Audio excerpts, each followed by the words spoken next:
Okay. Welcome to the OPPD committee meeting today.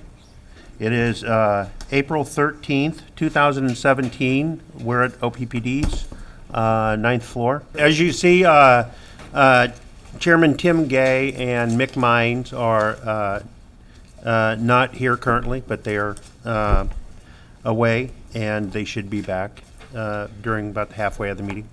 Notice of the time and place of these committee meetings was publicized by notifying the area news media, by updating the OPPD website, and by mailing such notices to each of the district directors on April 4th, 2017. At this time, we're going to start with committee reports. And the first committee report is Finance. And for that, I'm going to turn directly to me. To Yeah. Ann McGuire. Yeah, so at the pre-committee meeting, we did discuss the March financial report. Also, we had a brief update on the audit. The internal audit is complete, and the external audit right now is just in the final stages with Deloitte Touche, and we should be hearing from that shortly. I have a full review for that probably next month. And the March financial report we gave, we also had the Generation Portfolio Competitive Annual Assessment, and that is going to be in a closed session later on. So I'm going to have Tammy Monroe discuss the March financial report right now. Okay, thank you very much, Director McGuire. So the March financials, if you turn to the graphs, we'll start with the revenue side. Retail revenue for the month of March was $68 million, which is $0.4 million under budget. Year-to-date, the retail revenue is $202.8 million, which is $4.9 million under budget. The warmer weather this winter is affecting the retail by just a little bit. Off-system sales is our second category of revenue, and for the month of March, off-system sales was $11.8 million, which is $0.9 million under budget.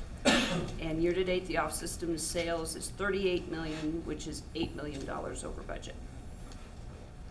So actually, excuse me, it was $0.9 million over budget, correct? Correct, not under budget. Correct. Over budget, Yeah. yes, I'm sorry.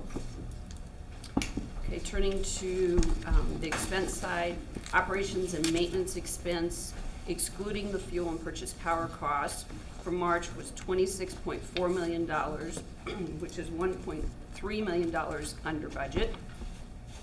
Year-to-date, the O&M expenses, less the fuel and purchase power, is $77.9 million, which is $2.5 million under budget.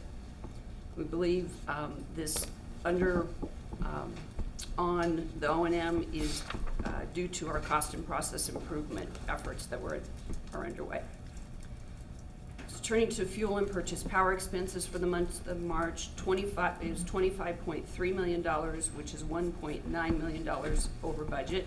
This is due to additional wind production that we're seeing. And year-to-date, these expenses are $75.8 million, which is $5.9 million over budget. Now looking at the last category, this is expenses and income. Several things in this category. These are Fort Calhoun decommissioning expenses, depreciation, in lieu of taxes, and interest income, and then those are offset by other electric revenue and investment income.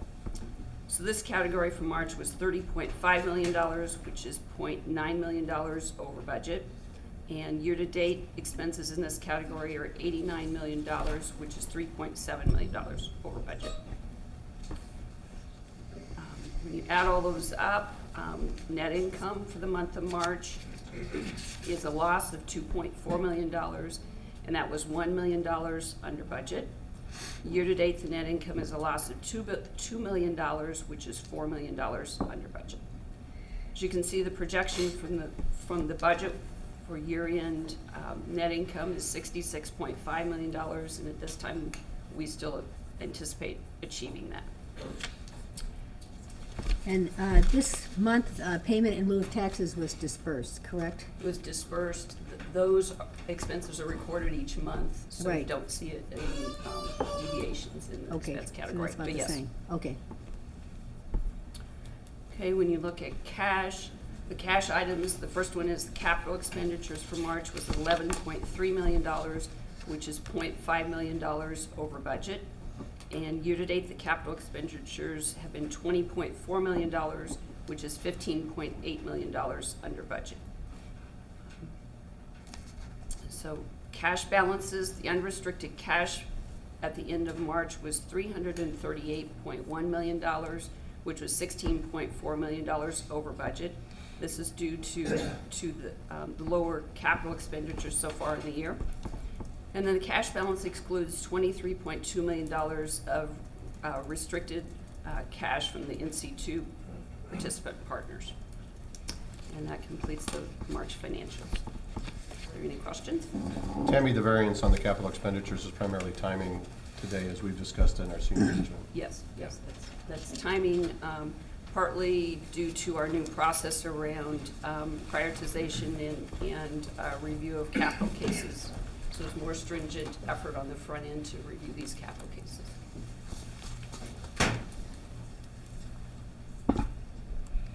Okay, and our year-to-date net income was a loss of $2 million, which is $4 million under budget, but we're still expected to keep that budget at year end of $66.5 million. Yes, we don't see at this time any reason to change that projection.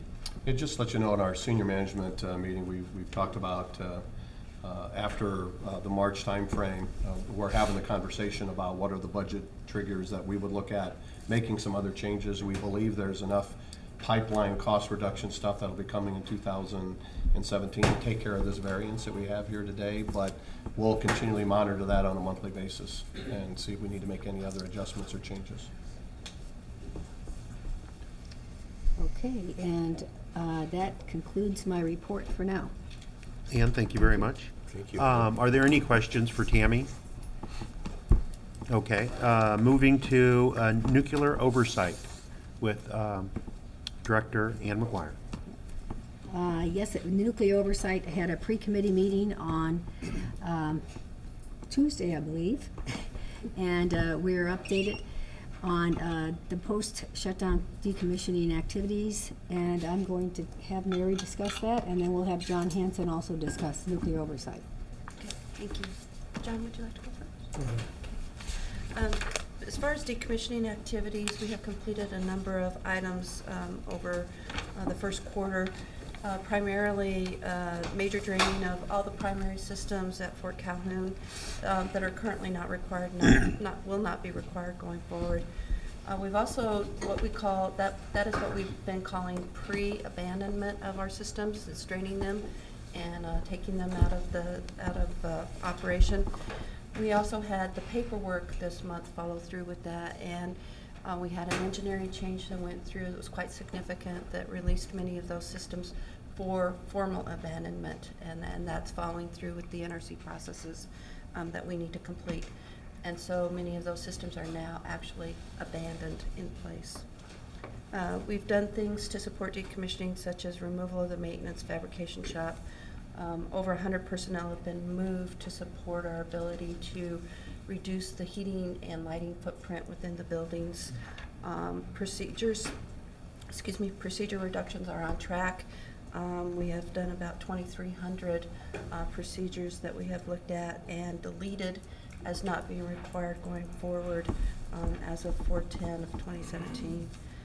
We've also, as Director McGuire mentioned, filed recently our post-shutdown safety activities report along with our decommissioning cost estimate, our permanently defueled tech specs, and our irradiated spent fuel management program, our plan to the Nuclear Regulatory Commission. That culminates about a 9-month effort on the part of the Fort Calhoun personnel. I will turn to personnel. We have, as of the end of today, I believe, 429 people at Fort Calhoun.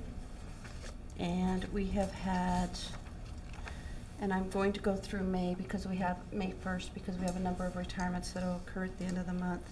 We have 109 resignations, 41 retirements, and 60 terminations, 40 people that have transferred to other areas within OPPD from Fort Calhoun.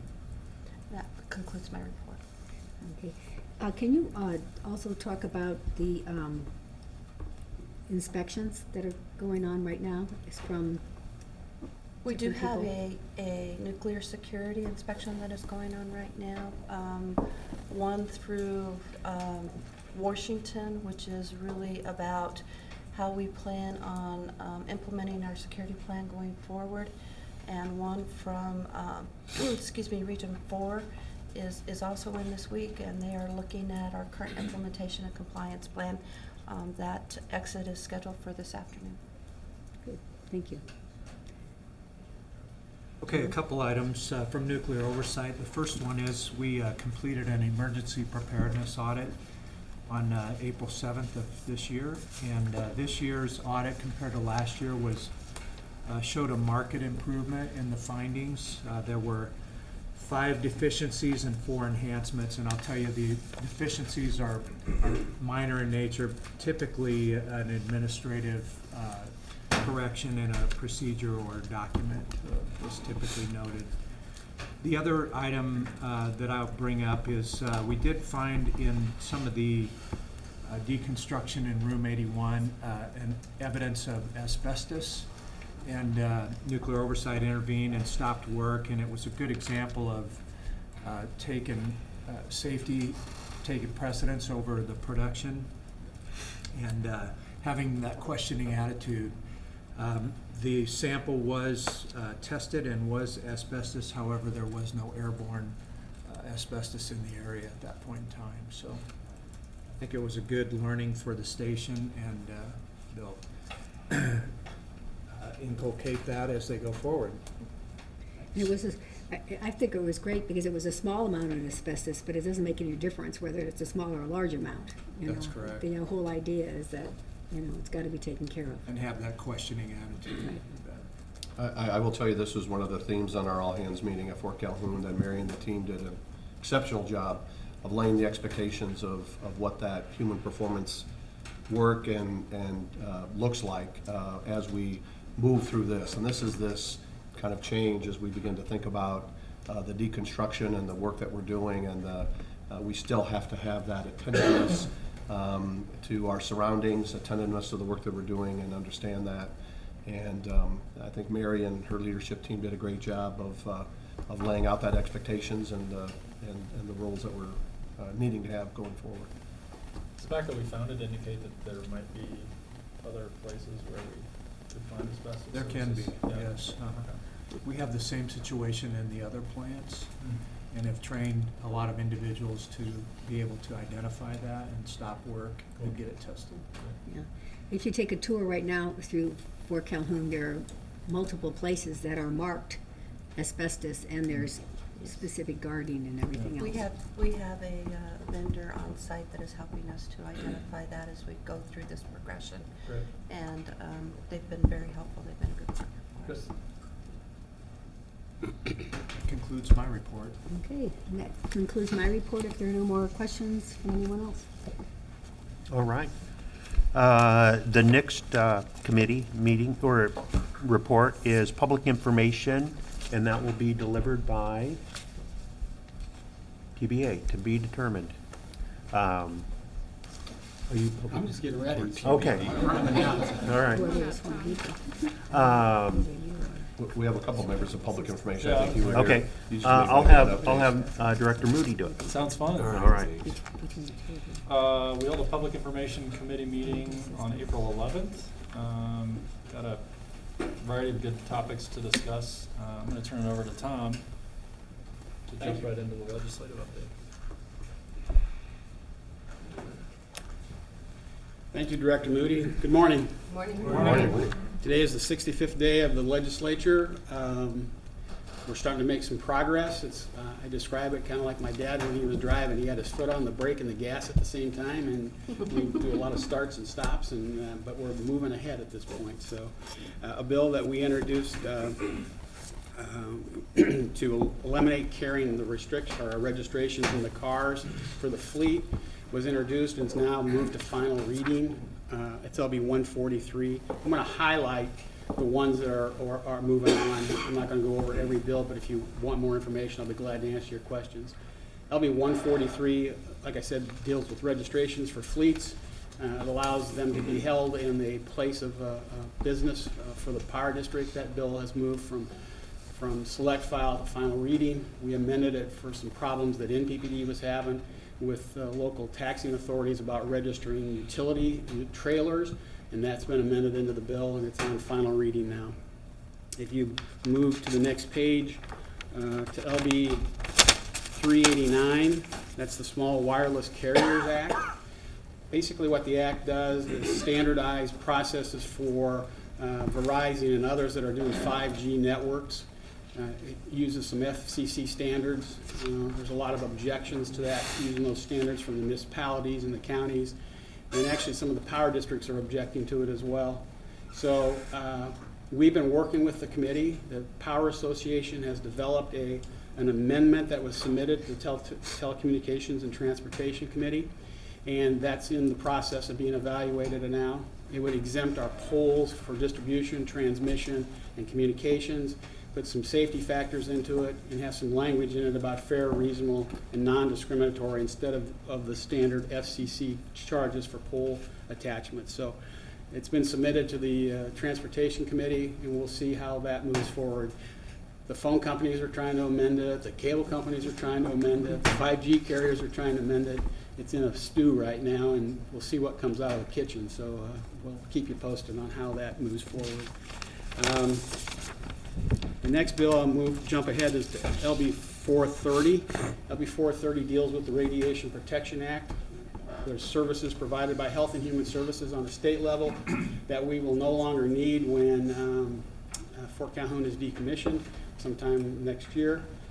I'm told that will be on the consent agenda. It's out of committee. It's waiting to be debated. It's on the consent agenda, and just before I came up here, I found out the consent agenda. The consent agenda is basically bills that will move quickly, that hopefully have not a lot of opposition, or hopefully no opposition. But it's scheduled for next Thursday.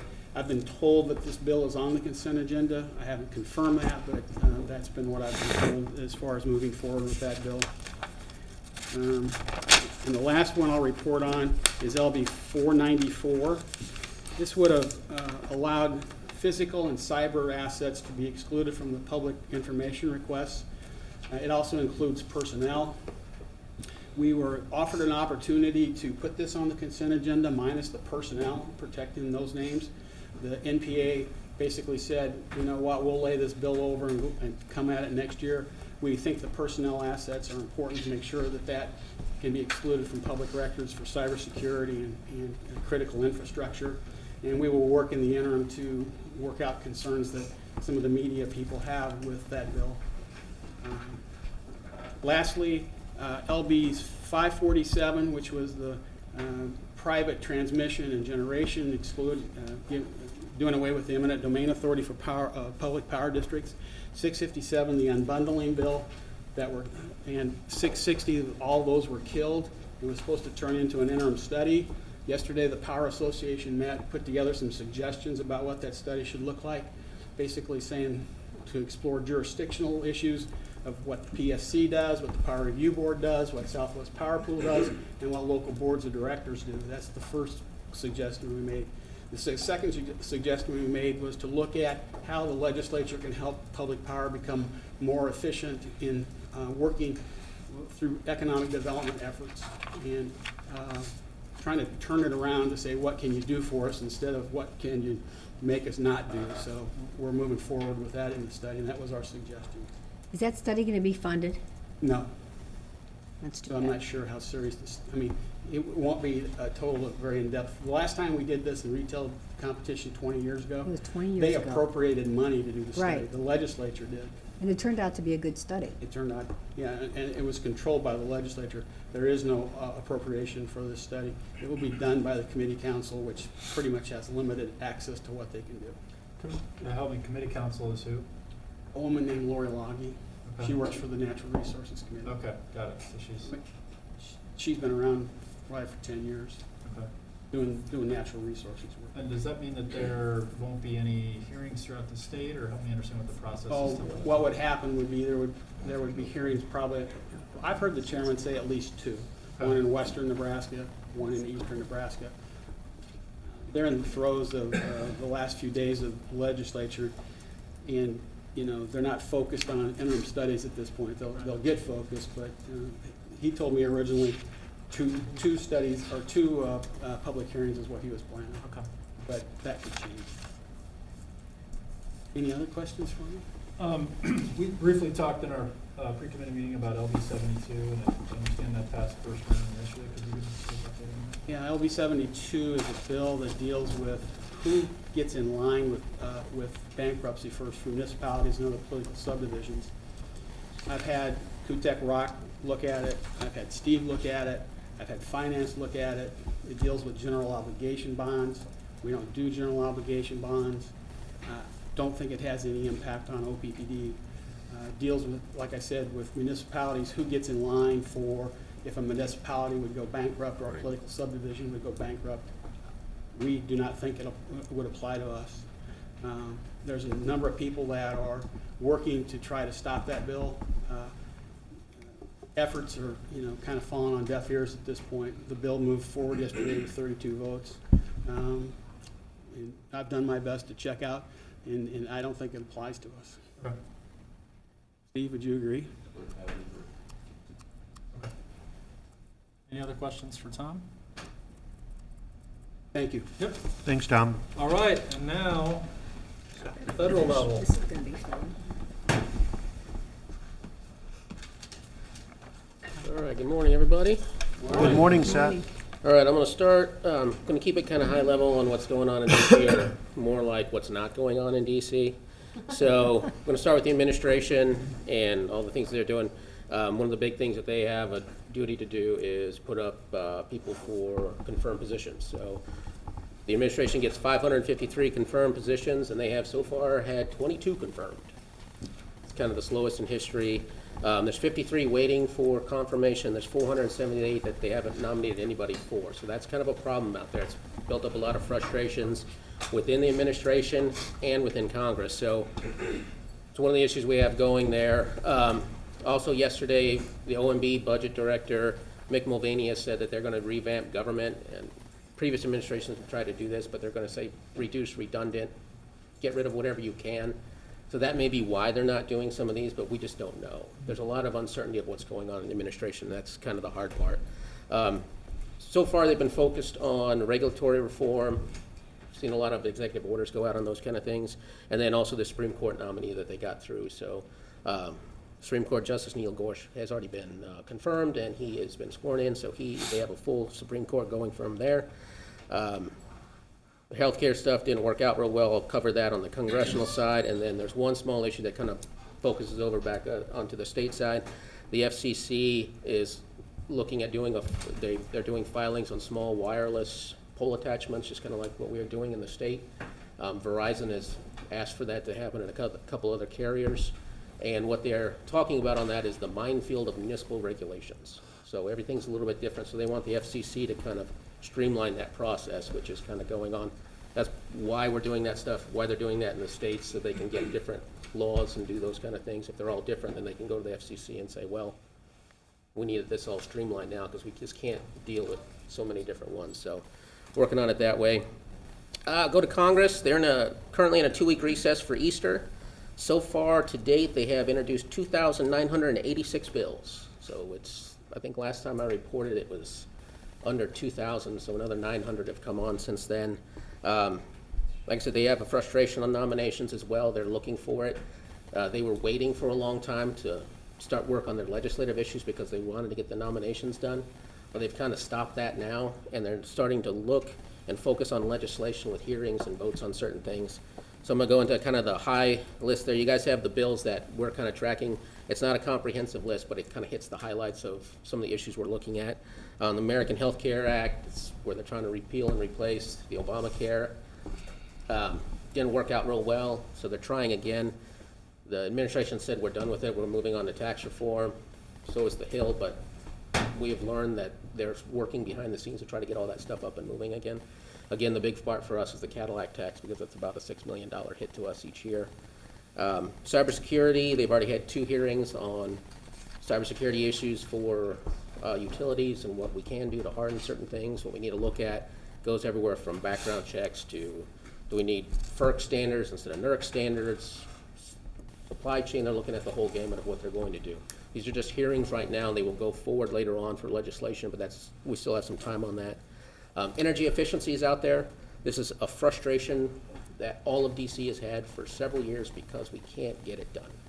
There's probably more than 75 votes in favor of the Portman-Shaheen energy efficiency bill, and they can't get it done because every time it comes up, they think, well, this is the one energy bill going forward. Let's throw on everything else we can. It's the only way we're going to get an energy bill, so we want our little pet projects, and it ends up cratering the whole thing. So we're hoping that at some point they can get that thing out and get it done, because that is good bipartisan legislation that has been out there for a long time that they just can't do. There's also been some issues on the nuclear side. There's been some bills introduced on spent fuel, on doing everything from interim storage, getting Yucca Mountain back up. We also had some issues on that we worked on about decommissioning. So that will keep going forward. There's legislation on energy workforce development, on trying to get more and more people to try to get into the trades. It's more for universities and others, but it kind of impacts what we do. And then lastly, since it's been talked about for a long time now, tax reform. They are going to try to move to that now. The White House has taken a very keen interest in that, so they're really going to try to focus on what they're doing and try to help Congress focus on certain things, which may or may not be the best thing, but we'll see if that works. We have 2 issues well, one issue is our big one, tax-exempt financing. That's always on the menu for whatever happens. But the big issue right now is the border adjustment tax. That's how the House is going to pay for everything. It's about $1 trillion if you get on that. What it is, it's a 20% tax on imports of goods. Well, stuff like that. We also import certain things like transformer issues and whatever we have that we bring in. We'll have a 20% tax on that at that point. So utilities have taken an interest on that. But if the border adjustment tax goes away, tax-exempt financing comes back. So it's kind of a double-edged sword on what we're going to do there. So it's going to be tough to see what we're going to do. We're going to be playing a lot of defense on what this is right now. And our trade associations in D.C. and quite a few others are really coming out and helping us on that. So hopefully we can get that up and moving to make sure we're held harmless. So with that, that's kind of a quick and dirty thing of what's going on in D.C. You guys have any questions?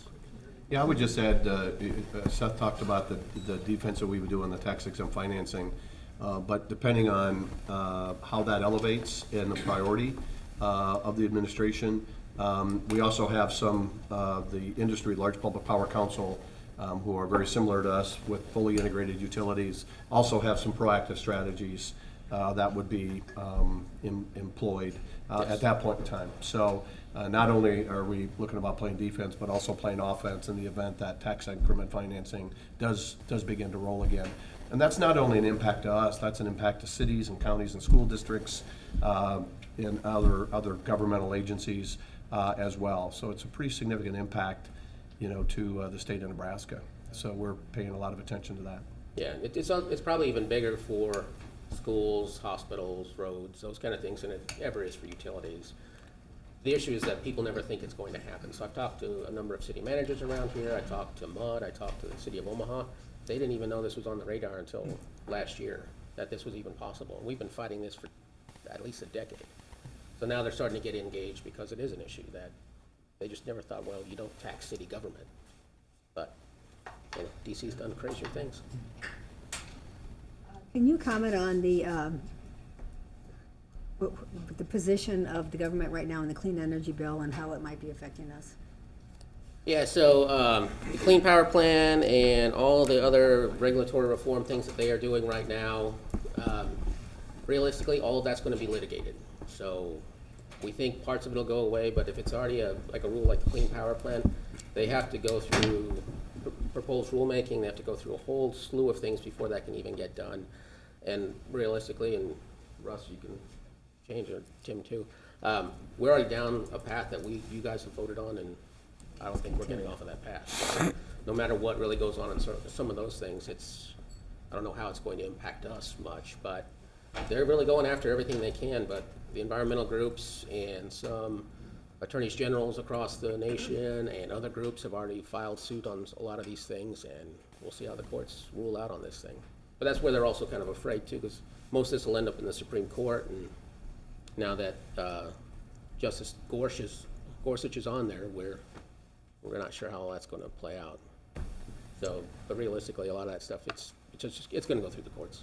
And we think this is multiple years. This Multiple is years, it's 3 to not gonna be 5 effective, Yeah. if we can kind of just years continue away on to with see our any rules. changes. Well, and as we've explained it publicly, as well as we've explained it here, you know, our backdrop of our integrated resource plan, the work we did in 14 and 16, was really based on economics, right? With a backdrop of, in the event of the Clean Power Plan moving forward, would we be in compliance? And the answer is yes, we would be in compliance, and yes, it's the most economical plan that we've laid out. And so we feel pretty comfortable and confident that the direction that we've laid out is the right direction, and so we'll continue to implement our strategy. Yeah, and a lot of other utilities have also planned for the future on this with the thought that the Clean Power Plan was going through. If they would reverse that now, they'd have hundreds of millions of dollars of stranded assets that they already paid for to get that stuff in the queue to get it going, because it takes so many years to do that. So we'll see how it's going to go. Some think it's going to be a revival for the coal industry, but that's still going to be tough to do. Comments you made were good, so kudos to you. Those were great. Yeah. It's good to hear. Okay, anything else for Seth? Yeah, sure. In a how do these things work category, you've mentioned the energy efficiency bill has been a long-term frustration. It's here as a monitor. Yeah. If you were to be given the green light to support or go on offense, as Tim mentioned, what would be an action item that you might take, or maybe what would be the impact? Is it a grain of sand on the beach, or is it, are there opportunities to amplify interests? Yeah, I think, so what I would start with is our delegation. I don't think any of our delegation is signed on as a co-sponsor of the bill. I would try to get them on to support that.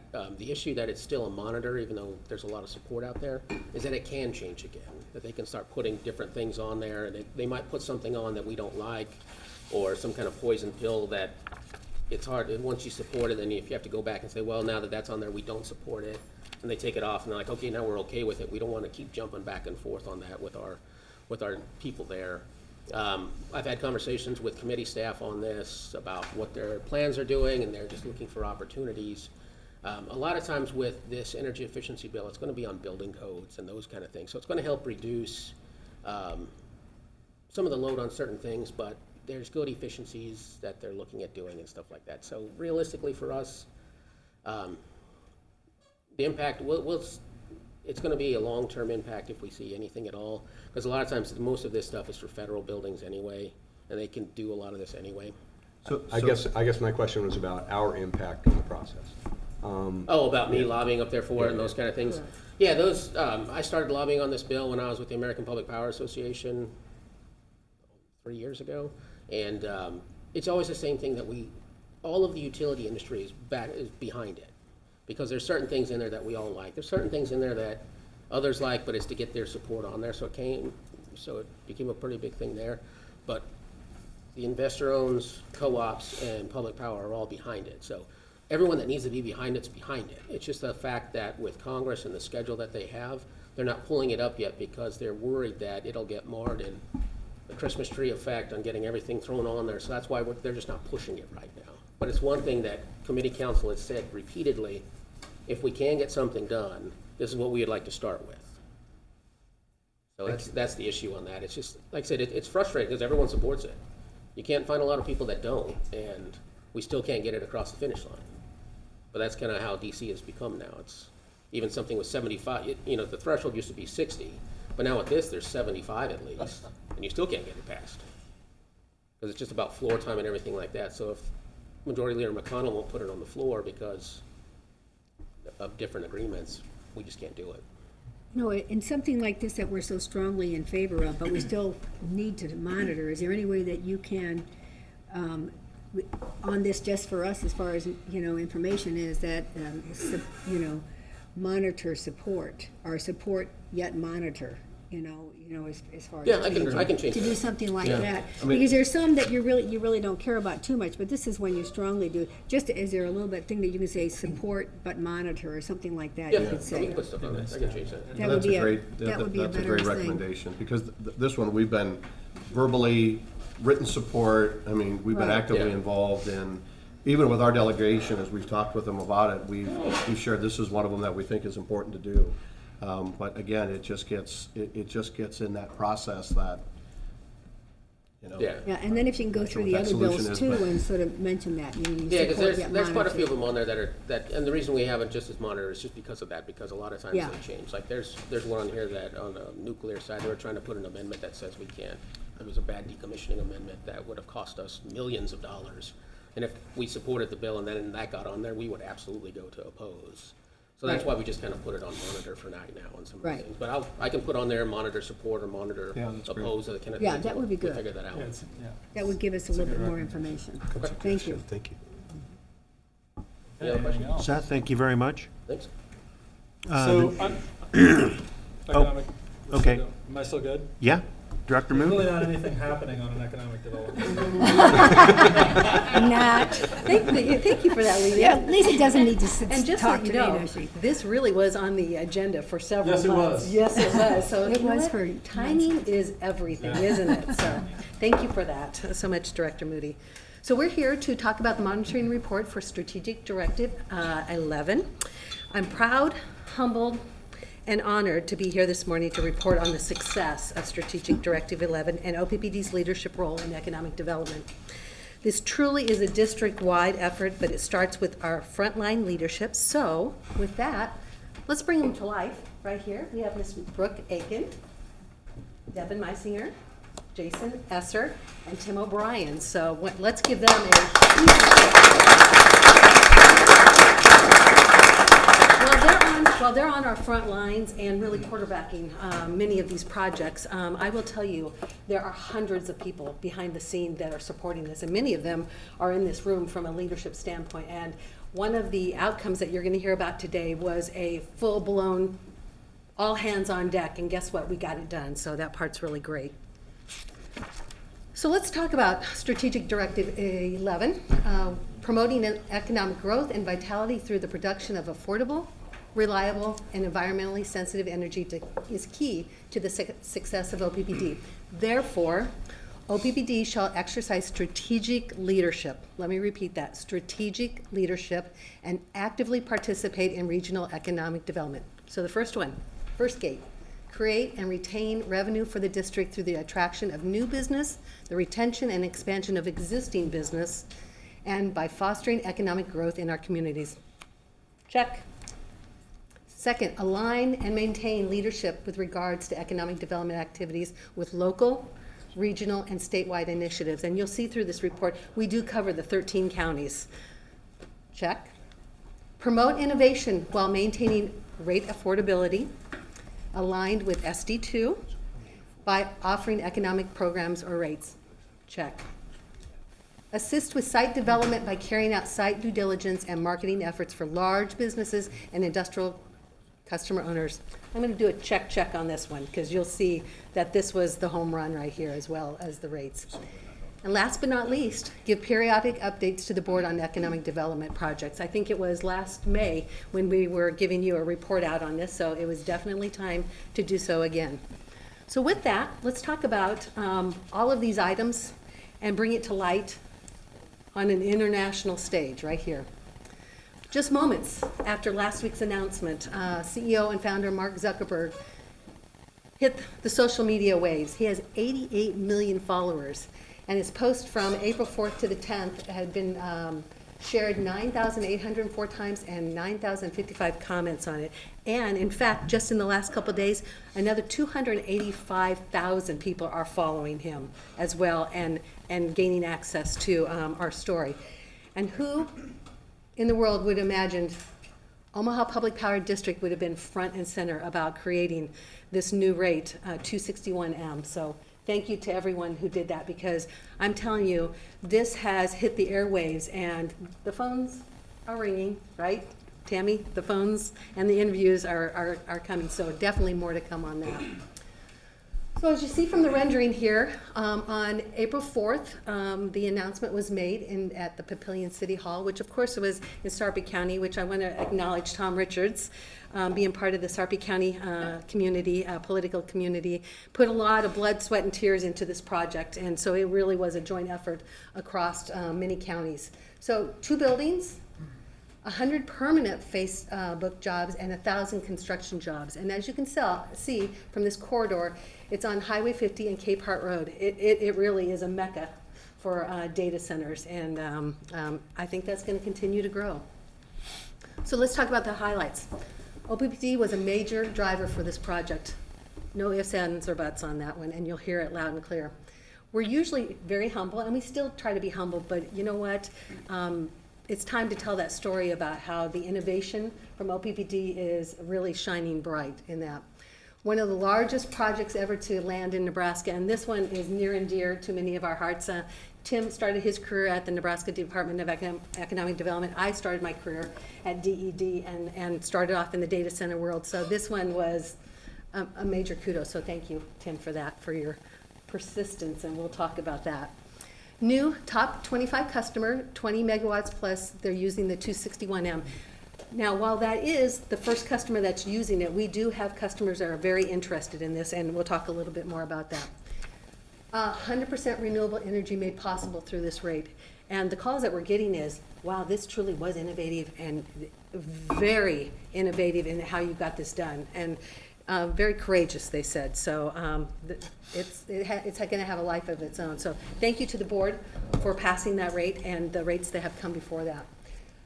First high voltage service customer, and this is important because from the T&D side, the team has just been working tirelessly to ensure that, and we're on a fast track on this. I believe it's 4 months that they're going to. Yeah. Okay. So. Rapid electrical infrastructure development, that's what we were talking about. So we're on a fast track, but on a safe fast track on that. So thanks to Tim Nissen and the team for that. In fact, I was talking to Tim, just a sidebar, when we first started this, he had this all drawn out up on a board and just all sketched out, and it was really, leading. So thank you for that. I wish we would have kept that original picture. Advanced site development planning and site control led to the project success, and we'll talk a little bit more about that. Tim Burke and Tim O'Brien was really part of that initiative with the Chamber of a TAG site development, and OPPD really was the driving force to say we need to get these sites done, because the last 2 bites of the apple here, we lost it because we didn't have the site development ready. So going to be key going forward. And then near and dear, international media attention. So with that, as you can tell, it's been all over the Wire magazine, all over the West Coast, as well as we've been getting, several media inquiries on that, so more to come on that. And then we developed our own wire, which thank you to Andrew Roger, who is back in the control center there. He was front and center to capture this step by step, and so we're telling that story, and it's getting traction. Oops. So with that, here's a segment. OPPD was a key partner in making all of that happen. One of the requirements for data centers in general, and Facebook in particular, is the access to green renewable energy. And with OPPD's push to be able to develop wind energy, that really helped seal the deal for Facebook. And of course, the reasonable rates that go along with that was another thing that drew Facebook here as well.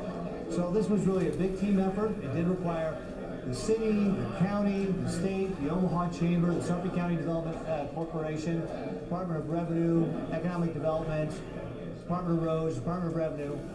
But it would not have happened if OPPD wasn't such a key partner in helping us find the site, demonstrating they had the rates, and then also the access to renewable energy, because this facility will be 100% powered by renewable energy. And of course, here in Nebraska, we've got lots of wind energy, and that was really the thing that helped seal the deal.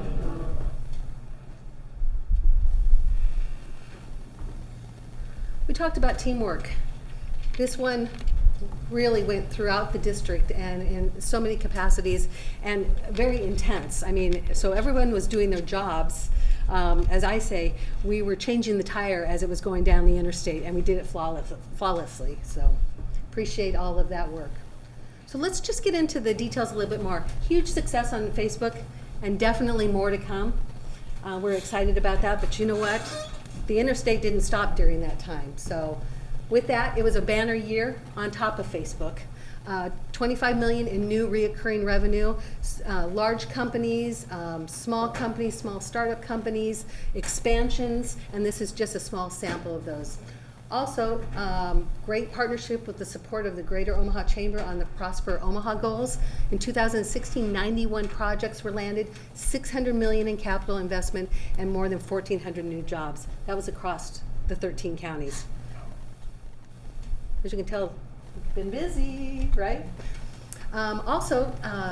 Business customer visits, 125 visits per year, focus on non-account, bless you, non-account executive customers, and let's talk about that. In fact, these two, the volcanic peppers, they raise peppers in Tecumseh and then bring them into Bellevue to process and distribute. And then this particular company right here is just down the road here. They do staging for major concerts and so forth, and that's an international company, considered a small business as well. Community and partner meetings, 100 per year, and we cover the entire 13 counties. This part is really interesting because Bill Luttrell is a site consultant and so forth, and the team spent a lot of time taking him down through the southeast region and picking his brain in terms of what are some new economic leads and so forth, especially with the Arbor Line. And then the USDA Stronger Economies Together. I know that this is near and dear to Director Yoder's heart in that regard, as well as yesterday, Jason chaired the Manufacturer Summit and had a great turnout with that. So thank you for your leadership on that, Jason. And then assisted leadership certified community training. Brooke does a lot of one-on-ones, and you're going to hear me talk a lot about rates, reliability, and relationships. And that's what OPPD does extremely well.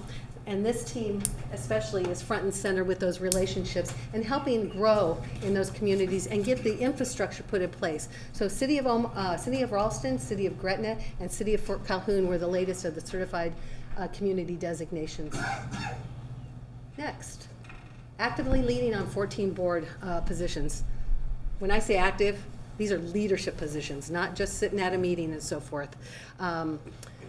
Also with, and I could list those all out, but if you'd like those, we can give those to you. And they're really strategically placed as well, because you never know how long each of these projects are going to take. Support numerous organizations and partnerships, and we'll be talking a little bit more about that. Lori Zagurski and the team, we're doing a revamp, really a reboot of our community outreach. We do a lot of great things behind the scenes, but how do we have a coordinated effort and figure out what do we really want to be known for so that everybody knows? State and local economic development program and policy support. President Burke leads up the economic development portion of it for the Greater Omaha Chamber and passed that baton off to the head of Mutual of Omaha, and now will be leading a major initiative in terms of the Prosper Omaha, correct, Tim? That's correct. Fulfill requests by communities for infrastructure growth and expansion. Simple words, a lot of work. A lot of work. So with that, and we take every request extremely serious. Just a couple weeks ago, Governor's Cup and Greater Omaha Site Selection Award. OPPD was the 2016 honorable mention for the Site Selection magazine for top utilities in economic development. This happens year after year, and so the bottom line is our value proposition really is economic development. So with your help, talk about the innovation. All of these rate structures have helped lead us to where we are right now. And that's what's being noticed is the flexibility of public power and sitting down with your partners and figure out where do they want to be so that you can help them along the road. So thank you for that support and that flexibility as we bring you new options with that. And Tammy, thanks to you and the team for all of the great work. I know that from the rate team, You really did a clean sheet, so thank you for that. And then additional savings opportunities, arbor line utilization. In fact, this picture was just taken, what, last week? Sunday. We will start rail service. Exciting times on the arbor line. Lots of land, lots of opportunity, so more to come on that. And then definitely the coal ash savings with that. This Can you really- expand on the coal ash savings for us? Pardon me? Can you expand on the coal ash savings? Yeah. Jason, you want to take that, please? Yes. Several years ago, I started working with the Nebraska City Station under John Hanson, and we looked at trying to utilize NC Unit 2 ash. It has a lot of unreacted line in it. Led us down two different paths. OPPD elected to pursue the more conventional use of Unit 1 ash material in concrete. So we did a contract with Headwaters Resources, which actually probably went from costing us money to making us money. Probably about a $2 million annual delta difference there, just by relooking at that contract and reevaluating and bringing other parties in through that process. But for the NC2, we still haven't been able to utilize that, correct? Headwaters, there is some language in that contract for them to do it. They just haven't developed that market. It's a unique market. It's a difficult market to reach with agriculture. There are some other opportunities with that ash material. The niobium project out of southeast Nebraska, that material could be used as backfill material if that project does move forward. Right now, they are still planning to move forward on that project. Great, thanks for that update. Appreciate it. Thank you, Jason. We talked about site readiness. This really was a very strategic process that happened a few years back with the leadership of Tim and Tim as well, and the chamber. Actually, I think I was on the chamber executive board when we were going through this. So basically, went out and found 5 sites planned and controlled through the chamber so that basically they would be site ready. I will tell you, of those 5 sites, 2 will be used by Facebook at this time, and 1 is already under a letter of intent. So the team's back at it again to go out and find additional sites all across the district. And then we're also going to be looking at reviewing sites along Arbor Line now that the railroad is going to be active in that regard. Give periodic updates to the board. As you all are part of the distribution on the wire, we've been highlighting a lot of economic development. J.D. Power says when you're actively involved in economic development, it increases your scores and so forth. And we are seeing that, and we're living and breathing it as well. But we wanted to showcase that. We also provide you in Director's Update each week, any of the updates, as well as a dedicated website. We made sure that website, before the announcement on the 4th, was standing tall, and everything was front and center so that customers could find that information easy. And then, as we said, the last update was May of 2016. So with that, as being very proud of OPPD and the leadership team, the recommendation from the Public Information Committee, they have reviewed and accepted this monitoring report for SD11 and recommends that the board find OPPD to be sufficiently in compliance with board policy SD11. Any revisions? Or questions? So are revisions, really, is now the time to do this, or is it in July? For wording, probably. I'd say July, depending on how July deep for you want to wording. go with the revisions. Okay, so I'm very happy, of course, with all of the success that we've had, and I'm happy that you're applying measurements, of course, looking for outcomes. All of that's very good. But I do hope to have some conversation about economic development and how we can talk about maybe adding a couple of bullets and fine-tuning some of the language in July. Look forward to that discussion. Yeah. No, but kudos. Love the fact that 3 of the 5 sites are south of Harrison Street. Let's move some more down into south of the river. That'd be great. We get that request from aid directors. Yeah, by the way. I was like- And what's really valuable on this, and I think we've had not just our economic development team, but our substation team, our transmission team, and other utilities, so water, gas, telecommunications. As we look at these sites, we're looking at all that infrastructure, because what has been really valuable to us, these sites are right where our 345 and 161 kind of, certainly in the Highway 50, where our 345 and 161 kind of cross. So it's a great opportunity for us to get a variety of different sources of power into those substations, and it lowers our cost. And that's important too. So for us to be able to do those kinds of projects, and typically where we are, typically our other infrastructure as well. This project will, as Mayor Black and the City of Papillion talked about, this will be that first step over to sewer on the South Ridge line. That will free up another 900 acres of potential development in that region, which will be really important for us, and we have the capacity, from a transmission and to serve that kind of a load. So I think we'll see, it just multiplies the opportunities going forward. But that's why we pulled these multiple functional teams together. We certify those sites. So the chamber certifies them. If they don't believe they're ready, if we don't believe we understand the cost and the capability to get infrastructure there, they will not certify them, and those sites are not offered to clients. So we've been working with communities on those kinds of things as well. No, you've got a very strong team, and I love the fact that you're having great success. There certainly are an infinite number of permutations of where opportunities are. I'm wondering, with this being a first high voltage service customer, wondering if the transmission lines offer you different places to look at, maybe aligned with the marine highway that is the Missouri River. I don't know. And the rail line. I'm very happy that you're looking at the rail line too. I'll talk a little bit about the rail line in my president's report today. So okay. Just a little bit of tidbit here. So Devin, Tim, and Tim started this process in 2011. In fact, on the desk was and you were at the Department of Economic Development, so, and I hope it's okay that I share, but you said, at that time, you said, that's when I knew I wanted to go work for OPPD and be part of a leadership team like that. So we're glad that you did, and thank you for being persistent.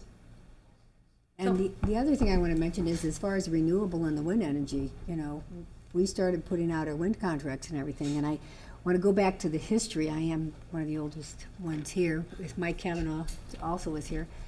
But longest serving. Longest serving, yeah, one of the longest serving. I'm definitely not the oldest, maybe. But I remember Francis Mendenhall used to come to our meetings at the very beginning and say, you guys got to get with it. This wind power, look at all the wind we have in Nebraska. We have to utilize it. So it sort of came with the public also pushing wind power, and we were smart enough to do it at value as we went along to do this. So we were able to do this. I think Francis, from a historical point, should be mentioned there. Very good. Well, Great. To that point, I mean, Lisa, you mentioned rates, reliability, and relationships. I can't help but think that, and maybe this is rolled into the rates, but the other R is renewables, right? Like that's the second thing that Absolutely. Zuckerberg talked about as to why they're coming here. So. certainly in this industry, and I think, certainly in this industry, but what we're seeing this trend growing too, not just in the data center industry, but in other companies thinking of these same things as well, as they begin to try to differentiate themselves with their customer bases and their employees and all those kinds of things. So, this has, I think, a variety of positive impacts across. So, Yeah. Great. Congratulations.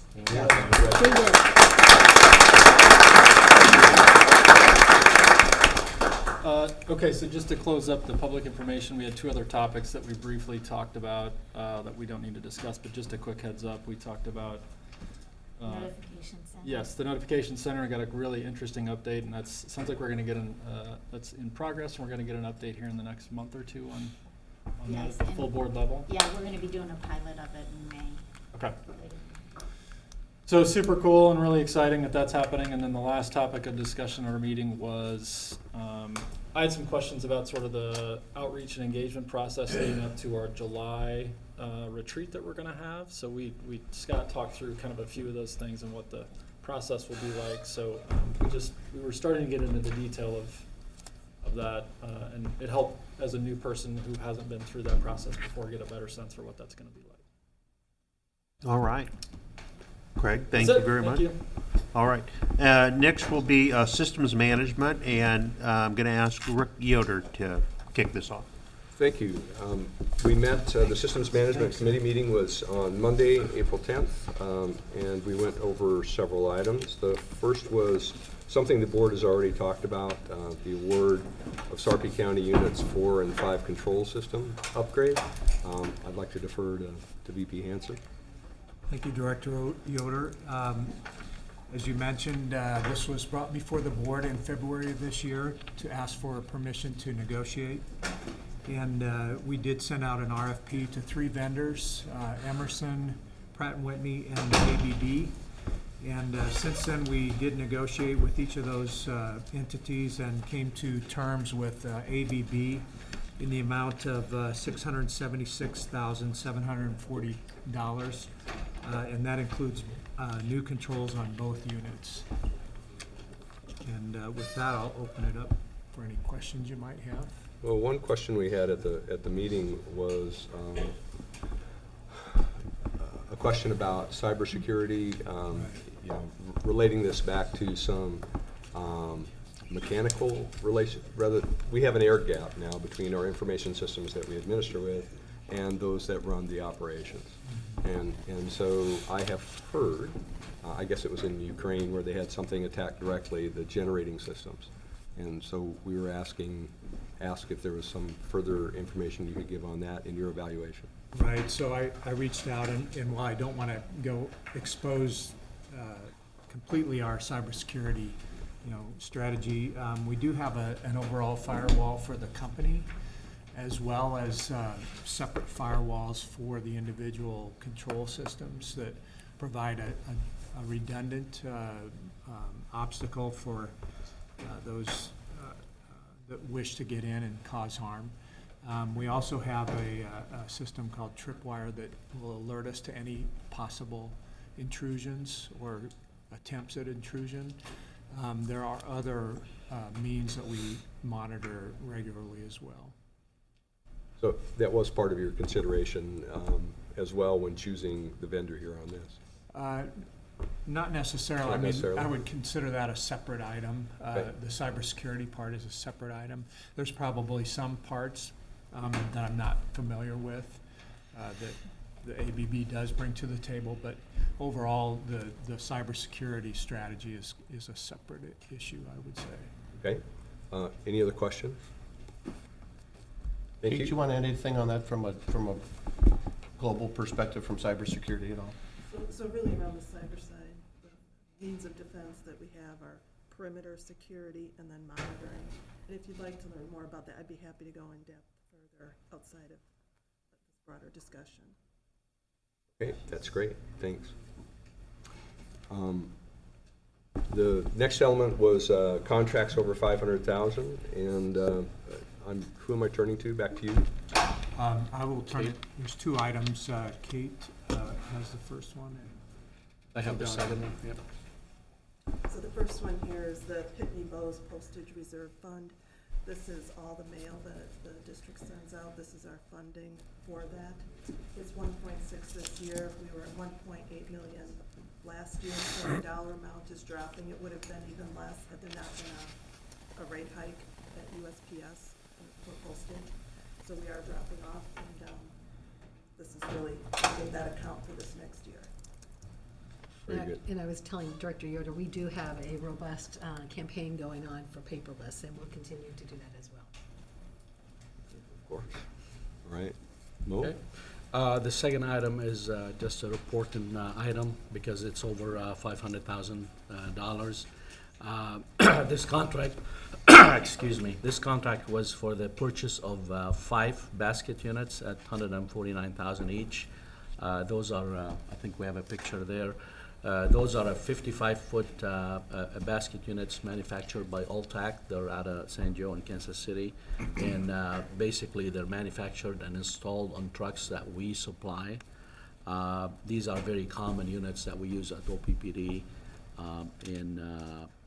Basically, they have 2 baskets to allow 2 linemen to do the work. They also, these units have additional crane capability to basically lift the transformer or any heavy equipment that we need for the linemen.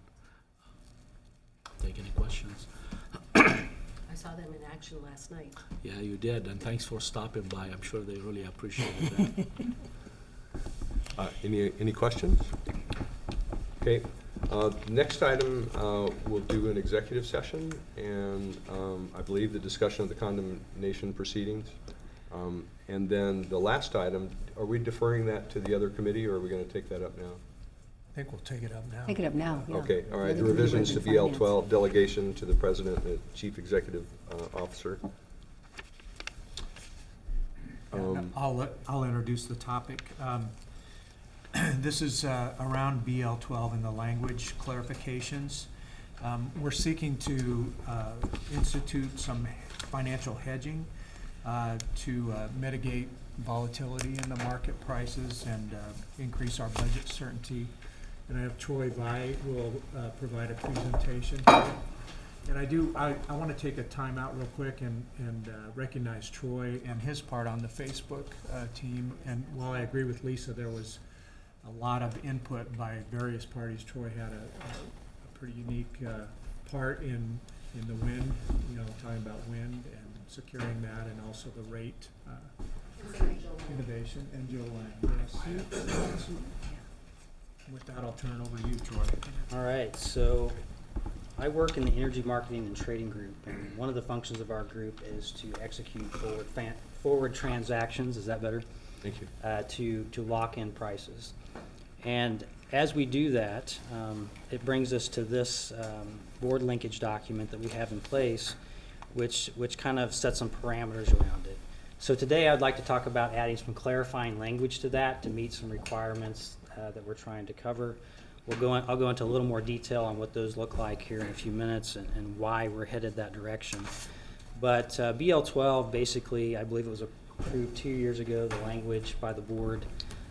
It is titled Transmission, Wholesale Electricity, Fuel, and Other Transactions. And so that's a mouthful, I know, but really what it does is it helps, it gives OPPD the authority to engage in commodity-related transactions. And so what does that look like? If you think about our plants, we fuel our plants with different commodities like natural gas and coal. And then my group specifically focuses on selling electricity when we have excess and the market's at a high enough level, or buying if it's cheaper than our production. And so this has a direct relationship to that. If you think about our market, it's developed quite a bit over the past few years. With SPP, it's moving to a more developed market. And as we've moved that way, just as other utilities that are in the East Coast that have been through this over the past several years, what we're seeing is utilities starting to transition to using exchanges and financial futures to be able to reduce some of their price risk in the market. And so OPPD is on that same path to be able to utilize those instruments to reduce the price risk that we have with the commodities that we utilize. And so as we move through that, we had some discussions with the exchange and through the brokerage firms that we have to utilize to transact. And what they do is they look at the language we have around authority. And that language that we currently have, which is up here on the board under the current language section, I do believe that they also agree that provides us the capability to be able to transact futures on an exchange. But these entities are governed by the CFTC, which is the Commodities Futures Trading Commission, and they require a little more granularity in language that specifically points to the exchange traded portion of the product. And so what we're looking to do is add language around that, just to add clarity that is something that we are authorized to perform here for the district. Give you a little background of where we've been. So when we started looking at using futures, we started with our business decision model. It helps us to kind of vet the steps that we need to take internally and make sure that we're considering everything as we move through a decision process. After that was completed, we spent some time with our risk groups. There's 2 different risk groups we had to work through to be able to get approval to take the next steps. And then after that, two senior executives, we discussed the idea of it with them, and they also approved moving forward. After that, we spent a lot of time with our risk group, making sure we had the proper parameters in place to make sure that we know where our boundaries are when utilizing these products, just like we do with all of our other commodities that we currently trade. So the next thing is, why do we hedge as an organization? You know, power prices are extremely volatile. In fact, it's the most volatile commodity traded. And that has to do with the fact that there's a lot of influencing factors. You have several different fuel types that come into play. If you think about our generators in the market with coal and natural gas, any change in that commodity impacts power prices. And it's also the one commodity that really can't be stored, not in an effective manner, at least at this time, unlike natural gas and some of the others. So that also brings in some volatility. And it kind of put it into play too. If you think about in your personal life, most of us have mortgages. And so when we go to get a mortgage, do we usually want a variable rate mortgage or do we want a fixed rate mortgage? Well, generally speaking, I think we all go to fixed rate because that's what we can budget for. That's how we know what kind of cash flows we have in hand. And hedging for us kind of does that for us. It makes sure that we have that certainty around earnings. It's kind of interesting, you know, people think that this is kind of new and exciting, but you know, it was brought up the other day, and I think it's good to mention that farmers have been utilizing similar products for years with soybean and corn and cattle futures, and so electricity is just moving in that same direction. Other utilities in the SPP footprint have already started to utilize these also, so we are not alone in that endeavor. So what are kind of the benefits of these products? They provide more counterparties. Going through an exchange, I just have to have one contract and one margining account with the exchange. If I'm trying to transact with individual counterparties, I have to have a separate contract and credit posted with each one of those. So that's a lot of work. That's a lot of outstanding credit that you have to have in place when you're utilizing the old way of doing business. Futures helps you to limit that. So with the increased counterparties, you have more liquidity, so it's easier to transact when you're looking to lay off some risk. And then probably the biggest thing is it really eliminates counterparty credit risk. Going through an exchange, I don't have to worry about default. So that's the beautiful thing about exchanges. That's why they were put in place to start with, is so that you have that certainty.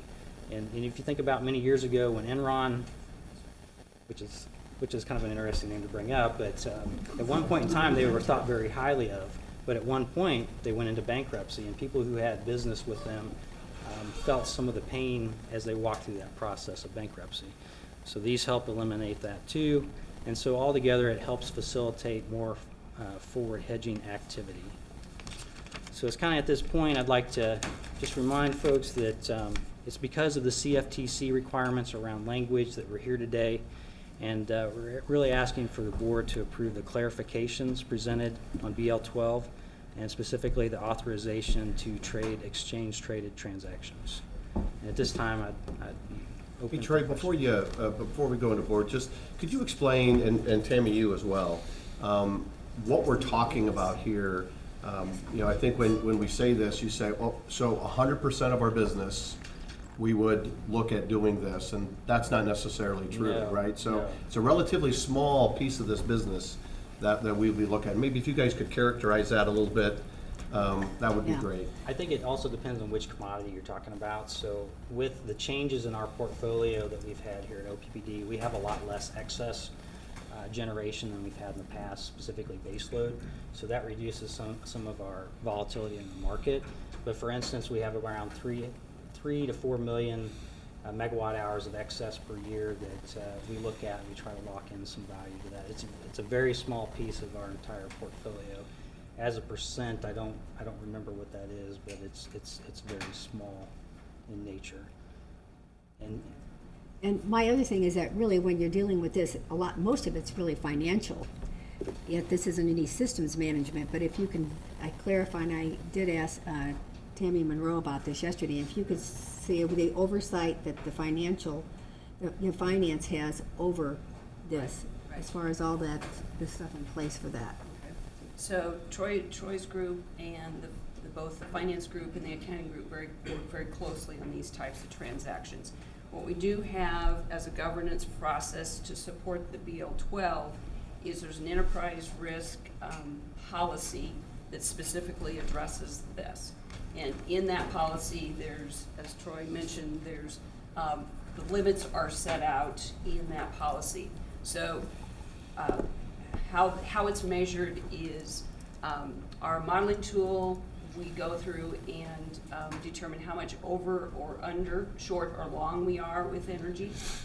And then that over or under is what we can actually use these products on. So it's not the full energy that we buy. And for the current year, they can use these transactions on 80% of that long or short position.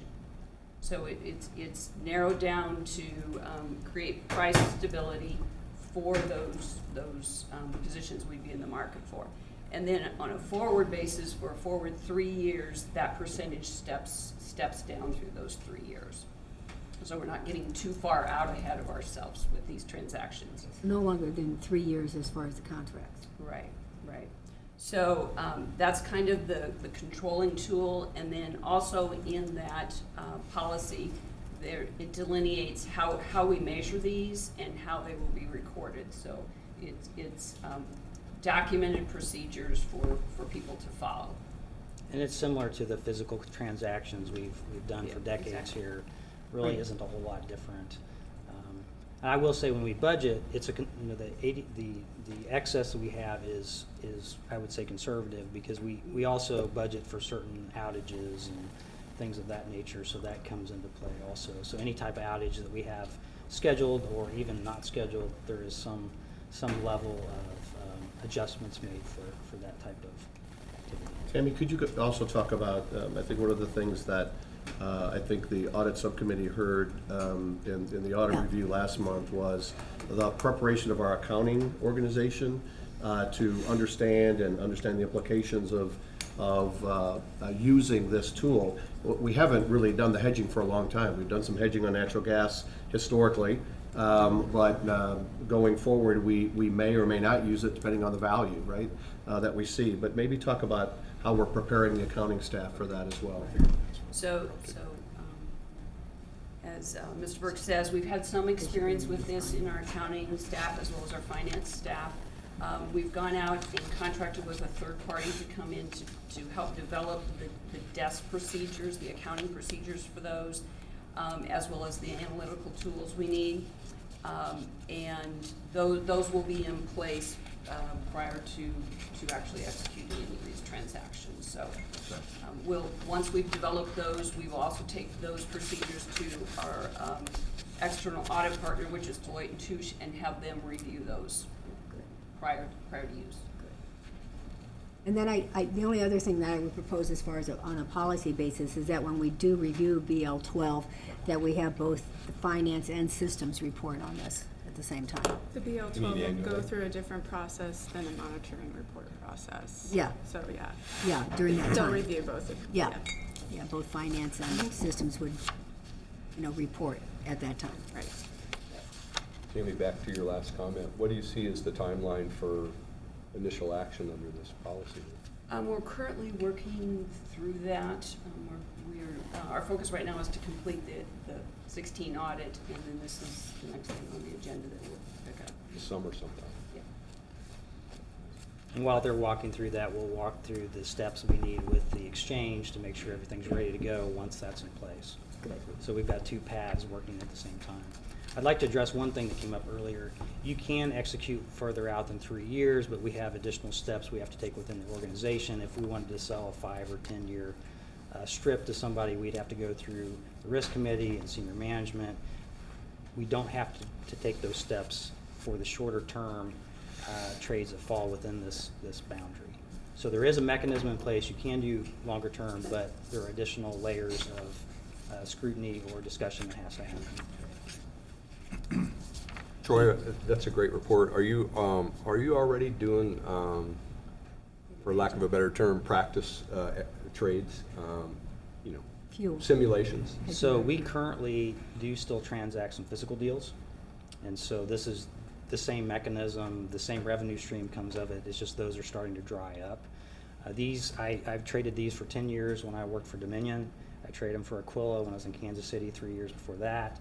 So I have a long list of time devoted to these products and know how to use them. Realistically, what happens is we look at the market, we work with budgeting and risk and say, hey, this market looks reasonable at this time to lay off some risk. So there's discussions that go on internally before we just go out and start transacting. I think that's terrific. Then to reiterate that we currently have authority, obviously, to do this. This is just fine tuning for the external partners. Right? Right, yep, that's correct. Not to be the nit guy, but the bullet, and this is kind of why I wanted to see the actual language. We're starting with the verb instead of a noun. All the other ones start with a noun. We should probably just tighten that up. So it reads real clear in the future. Okay. Other than that, it sounds great. Any Have other that questions? changed before Yeah, board. just cut execute. We'll change it before board. Yep. All right, any questions for Troy? Well, we've asked the team this before we would actually execute. We'll have an opportunity to hear it in senior management and kind of the timing and what we're looking at. But it is a tool, certainly that we can use, and we want to give that tool to the folks that can use it to reduce our risk, to reduce our price volatility, and give us some certainty. Because that's what we've seen kind of in the market sometimes, is that uncertainty creates, us to do things organizationally that may not be in the best interest of the customers, and we don't want to be in those positions to be able to do that. This just gives us that stability to move forward. And just as a reminder, our portfolio, as it's changed over time, has reduced the amount of excess that we've had, so therefore also reduced our sensitivity to that. But you still have to have products and capability in place to further limit that whenever possible. Thank you. I think with that, we're done with the report. Thank you. And the next committee report will be from governance. And I'm going to ask President Tim Burke. Yeah, so what we're going to do is to have Scott come up and talk about several of the BLs and the GPs based on some of the survey feedback from the board, and give us an update on that. And we'll let Scott step us through kind of what we did and what that looks like. So, and it's also the monitoring report as well. So. Great. Thank you, President Burke. The governance process policies, and the board staff linkage policies are policies that the board originally agreed that would actually monitor and assess its own performance. So we're going to walk through these two reports, which are really just part of the annual planning and monitoring cycle. To refresh everyone's memory, the governance process policies really were policies that the board designed in determining and declaring how it would govern itself through the development of these 15 process policies. During February and March 2017, the board assessed its compliance with 14. There was one policy that was recently developed and approved in February 16th, and that was not part of this assessment. 6 directors responded to the board's survey assessing compliance, and you'll see how that racked up here in a second. Based upon the entirety of the responses, the board did find itself to be sufficiently in compliance with the governance process policies, except for GP2 governance process, and really making sufficient progress to be in compliance with that policy as well. Individually, some directors responded that the board is not in compliance with the following policies. You see the list there. There were policies where the board actually unanimously found itself to be in compliance and needed no revisions. That's GP5, election of board officers, GP13, external auditor relationship, and GP14, board travel policy. So for the purposes of conciseness and brevity, we will not review those 3 policies today or feedback on those. So here was the process. In early May, Ms. Tracy sent out a survey to the board and asked the board to respond. And over the course of 8 weeks, we collected responses. We assessed and analyzed those responses. And really, in terms of the question of compliance, feedback that suggested either compliance or none really fell into to several themes. One was around metrics, the specificity of some of the policy language, a desire to strengthen board training, and there were some philosophical and process questions. For the purposes of today's discussion, what we're going to do is take that feedback and, to your question earlier, Director Yoder, lead that into the 724, because we do think that that conversation may be longer and more detailed than what we are allotting for in terms of time today. There are some things, however, and some input that we think we can immediately make changes around. So today we're presenting it really to you for a couple of things. One is we want to confirm compliance. We want to acknowledge what we're intending to immediately change based upon the feedback, and then again confirm that on 724 we are good with moving items forward. So on the first policy, GP1, purpose of the board, if you look at the bottom here, you can see the feedback in terms of yeses and nos. 5 of the board directors said yes, and 1 has said no in terms of compliance. 1 had asked for some revisions, and 5 had said there was no need for revisions. Highlighted in red here is a revision that can be made immediately, provide an active link, and this is just referring to where that active link will be added. So if there are no more questions on this particular one, we'll just fly through each one of these policies like that. And the assumption is that all of the information and feedback provided in black will be shared with the board again prior to the 724, and that would be part of the discussion that would happen on the 24th. The next policy was on governance focus. In this case, 3 of the directors had said yes to compliance and 3 had said no. 2 had asked for revisions. Looking through the revisions, there was nothing that could be immediately changed, and it would all require additional conversation. There was conversation in the governance committee, though, about the significance of progress that has been made regarding supporting this governance focus. Specifically, there has been about 1.5 years now of monitoring reports. You saw one today, like SD11. That didn't happen before. Also, we're teeing up for the board workshop on the 24th of July, which will then actually next year become a regular part of the planning calendar and cycle. So probably in the February-March timeframe, this will be a regular kind of a workshop discussion with the board over a course of a day or however much time is warranted. And Scott, real quick, and so I talked to each of the board members individually.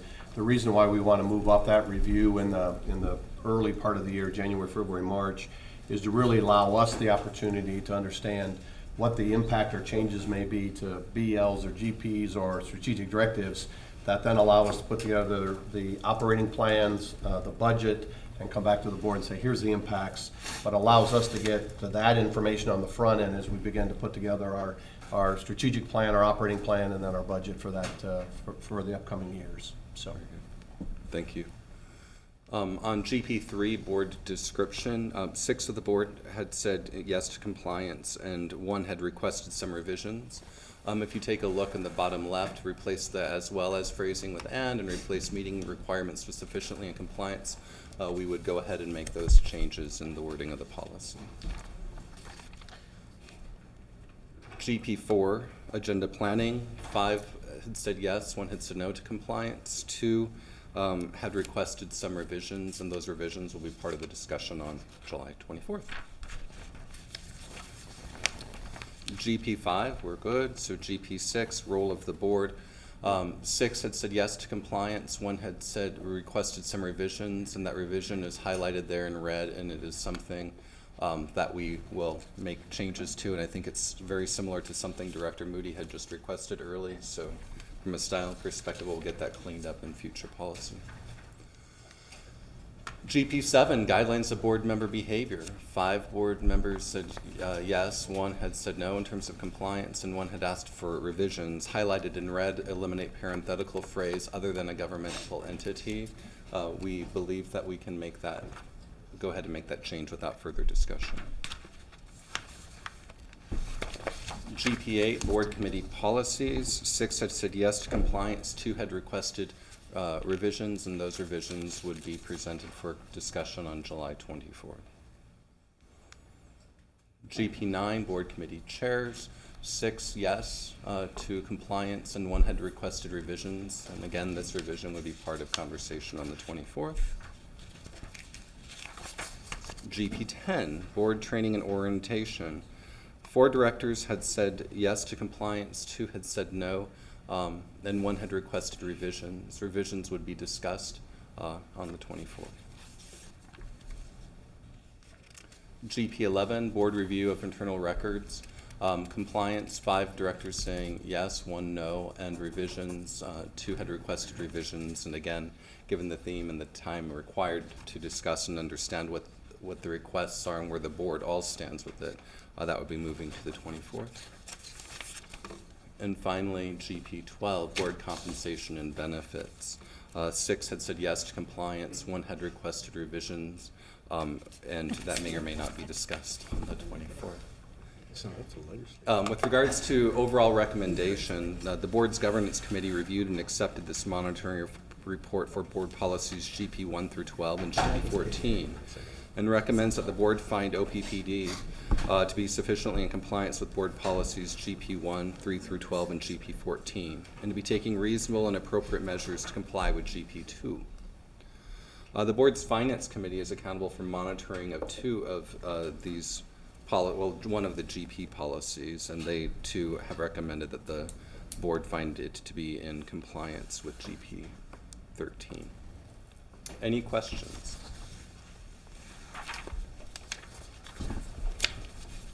Seeing none, we'll move to the next.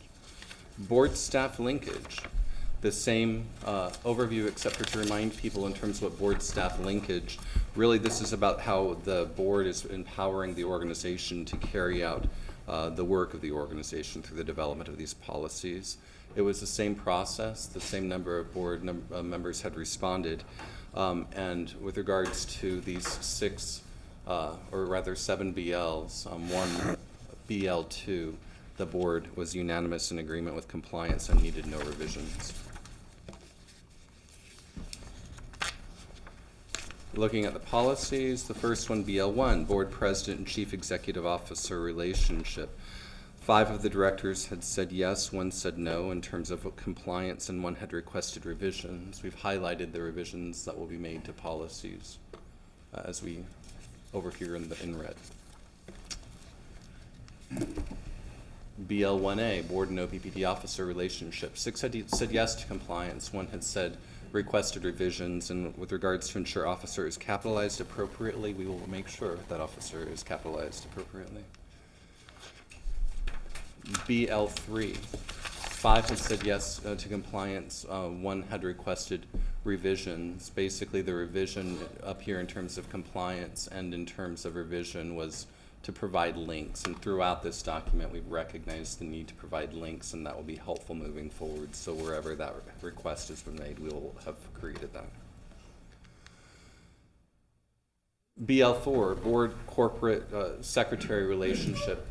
I just wanted to take a moment and highlight this in green, because I do think that Ms. Tracy does an incredible job, and I think that the board has recognized her through this comment, or at least one of the directors has, in terms of sharing this. So thank you, Ms. Tracy.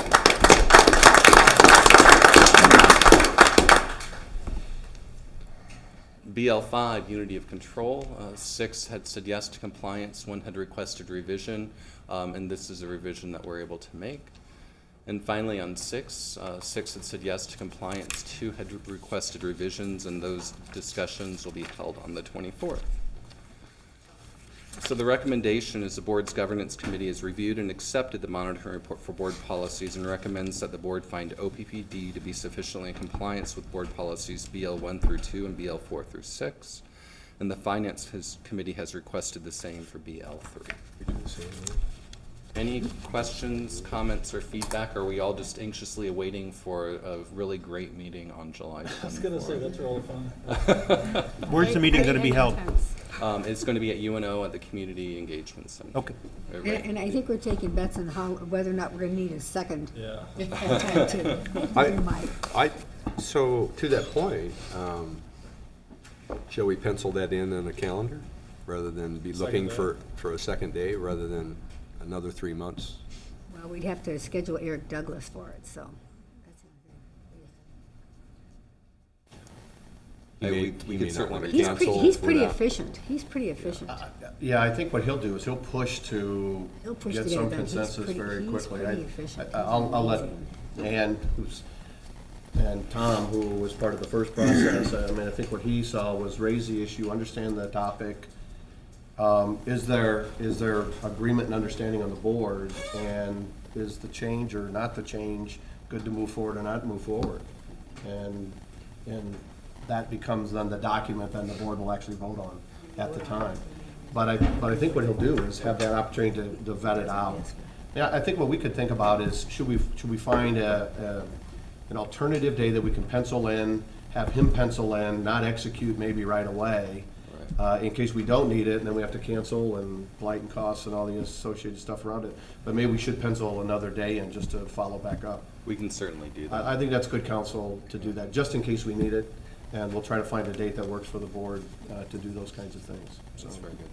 I think one of the things that Eric Douglas will provide is a centering point around the philosophy and really have an opportunity to explore with the board their shared desire in terms of what they want the governance policy, the governance process to achieve and accomplish, and how to best get there. I would say that was a significant component of, in fact, it was one of the first 2-day workshops. Yeah. And that was very helpful, so that then there was broad agreement around what exactly this is intended to accomplish, how it looks like, and there's general agreement around that. And that usually makes the conversation either go much faster, or candidly, it would lead to the need for the second day, depending on where the board would land. And Scott, I think Eric will reach out to each of the board members individually. There's going to be a survey coming out to the board members Okay. individually, not a phone call. Not a phone until- call, okay. Yeah, So there'll be a survey that We'll will get be a sense going of out that as we kind of to move gather forward. feedback. And we'll give him this information too. Yes. To support some of the conversations that have been going on as well. Yeah, in fact, Well- we have. We'll also fish for information or feedback on the SD policies prior to that workshop, so we know what we're looking at. And to Director Moody's statement earlier, we are beginning to work and flesh out what that agenda would look like. Our intention is to come back to the board and have that conversation in May, and probably again in June, to make sure it's lined up to deliver what everyone's needing and wanting for it to.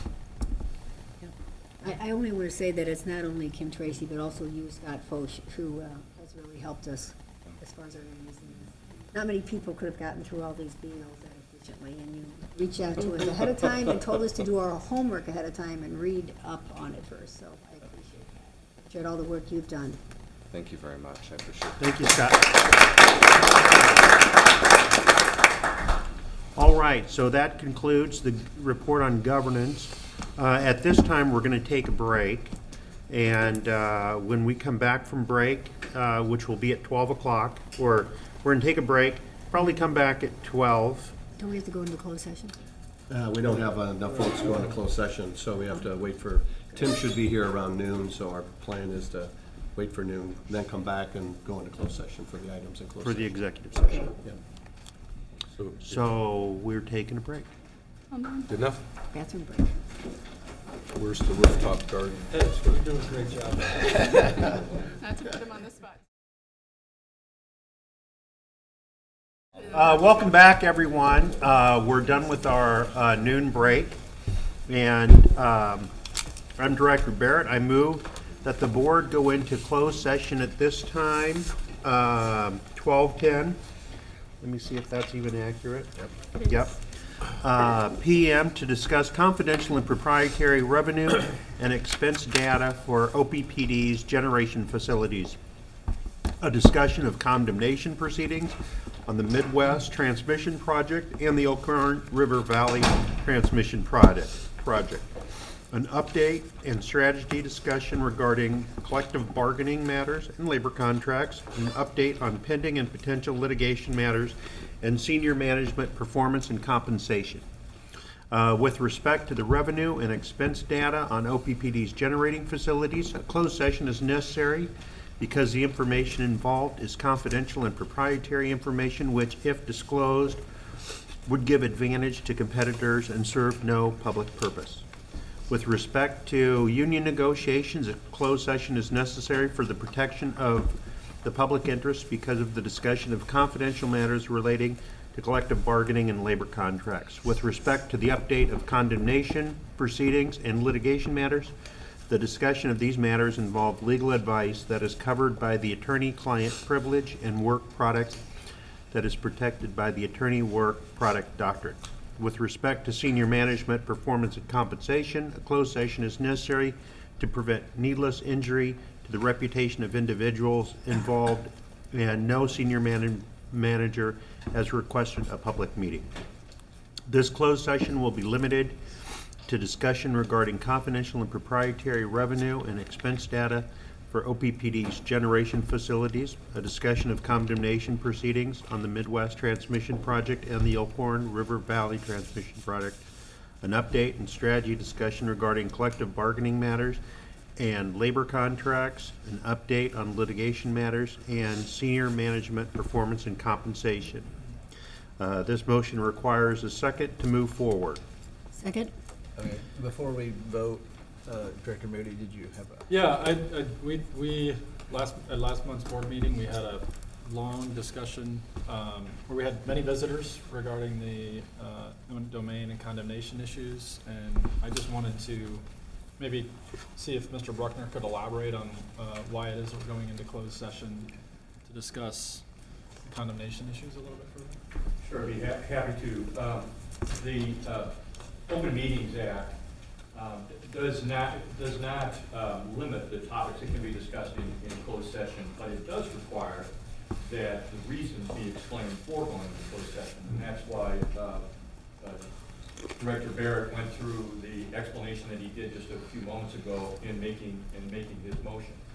With respect to the condemnation proceedings, there is currently litigation pending and also litigation contemplated with respect to the two transmission projects that OPPD has been involved in. As a result of that, the discussion that we're about to have will involve strategy, litigation strategy, and in addition, could likely involve the type of strategy that's utilized by OPPD's right-of-way professionals when they're in the process of negotiating the plan. Those things, in my opinion, are appropriate for closed sessions because having them discussed in public would alert the other side to strategy and potentially cost the district more.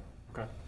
And so thank you for that. That's really helpful to hear. And it sounds like, Mr. Brick, you're going to have an opportunity to just kind of respond to a couple of things in your president's report based on the conversation that. Correct. So part of our commitment last month was to make sure that we respond to their concerns. And when we get to that point, I think Mohammed Dogman, Vice President of our grid and transmission side, will talk a little bit about that today. But we've responded to each of those via a telephone call by an OPPD representative, as well as a follow-up in a letter form of any issues or concerns that they've raised. And I think the board received our feedback on each of the customers based on the concerns or questions or issues that they've raised and our position around those. I would say many of those customers, some of those customers certainly have settled in that regard since that meeting. And so I think the conversation has been very fruitful in that regard. And so I'll make that comment publicly again at the President's report, that we've done that, we've met that, we met our commitment that we would follow back up with each individual landowner that presented information to us last month. Good, thank you. Okay, that's a very good question, and Steve also thanks. I think Director Barrett read in many of these reasons, but it is still a good conversation to have. We don't go into these lightly. Yeah. I mean, you want to be transparent and everything like that. But there's a lot of things going on that are confidential in nature for those stated reasons. So it's a good discussion to have, and I think we need to vote on this. Yep. Barrett? Yes. Gay? Yes. McGuire? Yes. Moody? Yes. Yoder? Yes. Motion passed 5-0. Okay, the motion to go into closed session has passed. This session will be limited to the discussion regarding revenue and expense data for OPPD generation facilities, an update on condemnation proceedings, an update and strategy discussion regarding collective bargaining matters and labor contracts, an update on litigation matters, and senior management performance and compensation.